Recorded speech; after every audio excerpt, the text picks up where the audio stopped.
All roads lead to the Baradzanwa cultural village in Mazowe, where government officials, investors, business leaders, academics and development partners have gathered for the 2026 mashonaland Central Provincial Investment Dialogue. Running from the 4th to the 5th of June, the investment forum is being held under the theme Accelerating Rural Industrialization and Modernization for Sustainable Growth in Mashonaland Central Province. The dialogue seeks to unlock investment opportunities in key sectors such as mining and mineral beneficiation, agriculture and agro-processing, energy, tourism, infrastructure development, manufacturing and logistics. The event is being hosted by the Minister of State for Provincial Affairs and Devolution for Mash Central Province, Honorable Christopher Magomo, with the Minister of Finance, Economic Development and Investment Promotion, Honorable Professor Mtuli Ncube, attending as a guest of honor. Our news team is on the ground bringing you comprehensive coverage of the discussions, investment opportunities, and strategic partnerships expected to drive the economic growth and contribute towards Zimbabwe's Vision 2030 agenda. Tendai Madondo is the director of ceremony. Is to unpick the opportunities that are in my central and also to describe to you what my central is like. And if you are investors there, you have to pick the areas that you want to venture into investment and invest. We'll be very happy to see you coming. We want to, PS, want these conferences not to be talk shows. We want to them to have tangible results after, spending time, resources, and, we should have fruits out of what we have planted. But before I venture into my presentation, let me also congratulate our torchbearer of this country, who is the President of the Republic of Zimbabwe, for heading this nation up to taking a seat, non-permanent seat, of course, but you're winning the Security Council. He's leading this country somewhere through his strategies. You realize that when he came into office, he started by saying, we eat what we kill. Papa is my austerity measures, if you still recall. After austerity measures, where my policies how Zimbabwe is open for business, it must be easy of doing business, and Zimbabwe should be an enemy to none and a friend to all those. He brought and it's taking us somewhere. We should applaud that man. His Excellency, the President of the Republic of Zimbabwe. And now, as we descend to Mash Central, I think someone is on slides here. How many of us are not from Mash Central? Those who came outside Mash Central. Thank you very much. I was about to skip this slide. Anyway, it's slide. The slide is simply telling us what Mash Central is about and how many administrative districts we have. We have 8 administrative districts and 10 local authorities. I think it's highlighted by the slide. And we are in the northern side of this country, where we border with Mozambique, Zambia, is highlighted there. Go to the next slide. Provincial economies. You see, our province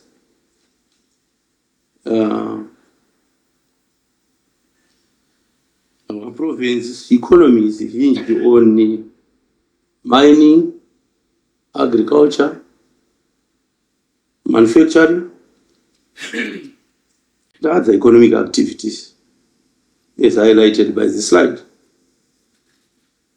We contribute 6.5% of the national gross domestic product, as GDP. But our economy thrives mainly on agriculture, mining, manufacturing, and retail or trade. Why should one invest in Mashonaland Central Province?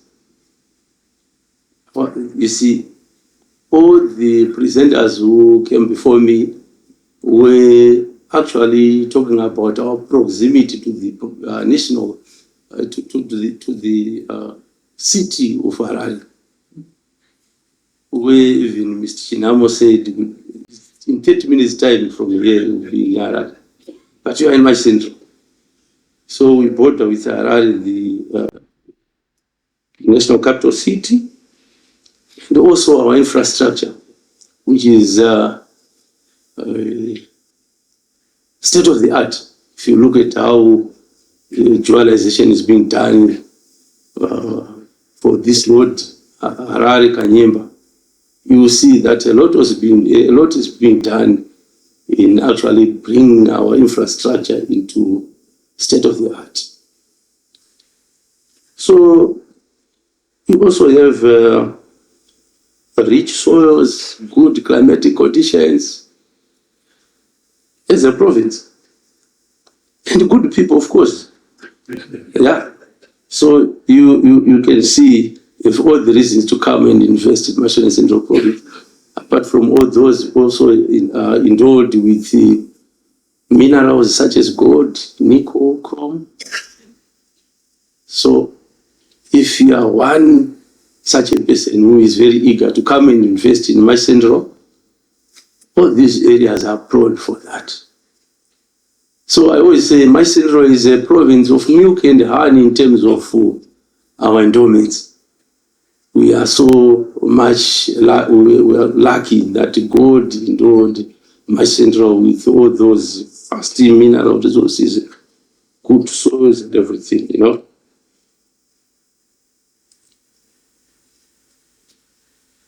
Then we also are proud that our market is also booming. Muzarabani, Mbire, oil, gas, you know, these are the game changers that we have in Mashonaland Central Province. Remember, for now, I don't think if there is another province which is doing oil and gas explorations in this country. But it's in Mashonaland Central. So we do these gatherings, investment conferences, so that we highlight all these opportunities to you.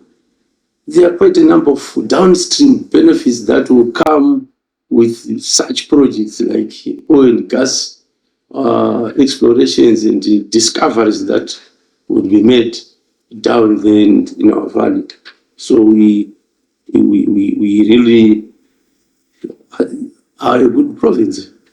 We're a good province in terms of investments. So we also expect investment to come in line with tobacco value addition and beneficiation. We are a province which grows tobacco. Looking at the area like Mvurwe, Mazoe, Guruwe, part of Mzarabani, and we now house over 16 floors in this province, tobacco floors. But guess what? We are exporting all that we are growing to other provinces for processing. Why can't we have you investors come, set up processing plants for our tobacco that we are growing here? Of course, that would also benefit the province, is would also enjoy our employment rate, it will increase. Yeah. Also, the financial ecosystem that comes around with processing. Horticulture expansion is one other area. We need to do high value production of citrus here. I think there's another project which is now on board, or it's going to take to see the light of the day soon, where investment will come in line with the citrus plantation in Kanyemba. We are open to that, and see our conditions, climatic conditions in Kanyemba are just the same as those in Jove, bedbred there, where they are also producing good quality oranges, and they're mainly exporting to other countries like South Africa. Grain milling, you see, before new dispensation, we used to grow it for less than 2 months. Would be now would be importing from other countries. Maize was also a challenge because we had not enough. But right now, we produce enough wheat, we produce enough maize, and export to other provinces for milling. Why can't we have people come, set up, you good people, come set up milling companies? We enjoy Musianwa milling from my central. Yeah, move. We expect that to take place in mashonaland Central Province. The moment we talk of exporting those unprocessed products, it means we're also exporting jobs. We are also actually exporting a lot of opportunities to other provinces. Also open to livestock and dairy value chain. Livestock, if you look at Nanambire, there's still vast land there, open for that. And apart from actually rearing, we also expect or are open for those who would come for processing. Yeah?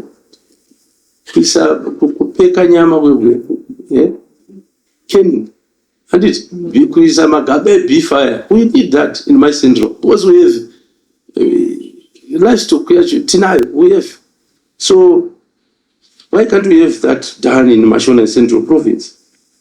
If we look at market mining, I think this one explains itself. If you are going to Harare right now, you will meet maybe 5-10 excavators coming down to mashonaland Central Province. It shows the level and the quantum of minerals that we are endowed with. Because my excavator, they cannot just go in. You see, so we are endowed with gold, but we are just exporting gold. We are endowed with chrome, we are just exporting chrome, and those big trucks, they are destroying our roads. If you look at how busy we are in trying to bring to shape our roads, after being potholed by those haulage trucks carrying over tonnage chrome. We need to do a lot in terms of value addition and beneficiating our chrome. Currently, we have one company doing chrome beneficiation in our province, and it's in Bindura. But we expect more, because quite a large percentage of what we are producing is being exported to other provinces. I don't know if it's other provinces or outside Zimbabwe, you see. So we're also very happy that His Excellency and the government of Zimbabwe, you see, they actually bring the issue to do with a ban of unprocessed minerals, so that we do our value beneficiation of our lithium, of our chrome before we export. So it's another area. So we also are open to agro processing or agro industrial development, packaging industry, packaging, fertilizer blending and import. We used to have one company in Bindura which was blending fertilizer, but I don't think we used to have it. And for now in the province, we are empty in terms of a fertilizer manufacturing company. Mr. Chinamo is actually highlighted on the procedures when you want to do your own your projects in the province, in provinces. However, we shouldn't jump the gun in terms of procedures. We shouldn't be surprised ourselves seeing structures just mushrooming everywhere in the province, unplanned structures, no procedures followed. We have policies in offices that should be followed by investors when you want to come and invest, when you are coming as an investor in the province. So I understand I'm also talking to our local authorities. Mushrooming of illegal settlements that we see every day, unplanned settlements.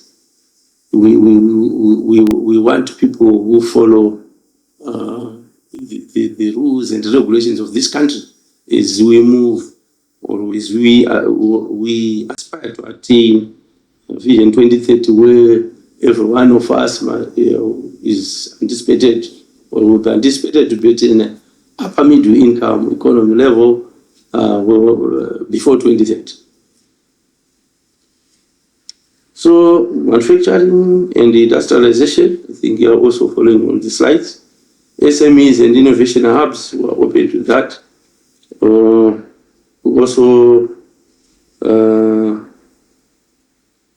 see that universities, we have our Bindura University, and there's shortage of accommodation there, and we are open to that. Tourism, energy, and manufacturing opportunities. Is one would be driving along this good road that we are actually working on. You wouldn't know that there is this facility like you are rightfully highlighted. But we expect more of these facilities. He was talking of provinces having such a facility. But for us, we say, if all the districts could have such a facility, how would you feel? To say you are going to Mzalabani and you are hosted there in such an environment. That's development, because development starts with infrastructure, then comes other things. So we also have opportunities na Zambezi River, Kunanakanyemba, where we think if investors would come with our accommodation, it would be good for us. Then we have Sema Dam, Acadia Dam, all those water facilities. Takaita ma water activities, then also accommodation there. We'll be promoting our tourism. Did you know that my central, we have 779 dams. 779 dams. So, against that background, we shouldn't be affected by one dam if it means the water level is low in terms of our wheat production. What we simply need investors to come and do is to invest in irrigation infrastructure on those water facilities, so that we are able to irrigate, we increase the area that we irrigate, and who are resilient to these climate changes that we talk about every day. Solar energy development in all the districts of Mashonaland Central Province would be very happy to cushion our ZESA. We know, of course, it has improved, but we would be very happy to see some people turning green and also moving to solar energy. Zwandira Mwari, we need to capitalize on that, and we have enough sun in the province. Would be happy if we see people coming to invest into solar energy. Agro-industrial parks, what those friends have mentioned, these recreational and sporting facilities, in areas like Bindura. If you look at our province, right now we have two teams that are in Premier League, Simba and Agama. It means we are going somewhere. But we have the facilities to host other teams, like stadiums. We don't have. So we don't want to think small. Let's think big and invest in those areas. Social amenities and housing or opportunities. I've talked of this, but I must add that we still have shortage accommodation. We can't host national events and accommodate everyone who would attend. National conferences with huge numbers, we can't. But what do we need to do? We need to invest in that. Remember, as we host programs or